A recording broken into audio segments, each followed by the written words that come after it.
আজ 12 এপ্রিল 2025 শনিবার সকাল 9টায় আমি আপনাদের সঙ্গে কিছু তথ্য শেয়ার করার জন্য এসেছি। সেটি আমি এখন পাবনা মেডিকেল কলেজের সামনে অবস্থান করছি। আমি মেডিকেল কলেজের কোনো শিক্ষার্থী না, কিন্তু একজন সাংবাদিক হিসাবে এই পাবনা মেডিকেল কলেজের সঙ্গে আমার কিছু সম্পৃক্ততা রয়েছে। সেটির বর্ণনা আমি আপনাদের মাঝে এখন তুলে ধরব। সেটি হচ্ছে, পাবনা মেডিকেল কলেজে RT-PCR ল্যাব তৈরি করা হয়েছে। বৈশ্বিক মহামারী পরিস্থিতি যখন কোভিড-19 চলতেছিল, তখন পাবনাতে কোনো RT-PCR ল্যাব ছিল না, মানে করোনা পরীক্ষা করার কোনো ল্যাব ছিল না। সেই ল্যাবটা তৈরি করার জন্য আমি লিখেছিলাম। সেই লেখাটার উপরে তোড়জোড় করে সারা দেশে 20টি জেলাতে ল্যাবটি হওয়ার কথা ছিল। তার ভিতর সর্বপ্রথম পাবনা মেডিকেল কলেজেই ল্যাবটা স্থাপিত হয়েছে। সেটি আমার একটি সাফল্য।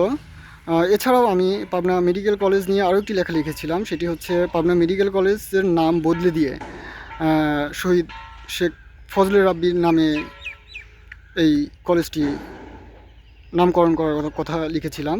সেটি পরিপূর্ণ হয়নি এখনও, কিন্তু সেটার জন্য আমাকে মানুষ অনেক জায়গায় দাম দেয়। তো সেটি একটি ভিডিও ফুটেজ আমি আপনাদের মাঝে তুলে ধরছি আর কি।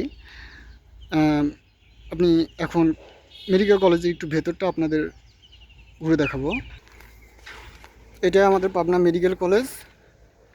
কলেজের 5তলা বিশিষ্ট একটি ভবন।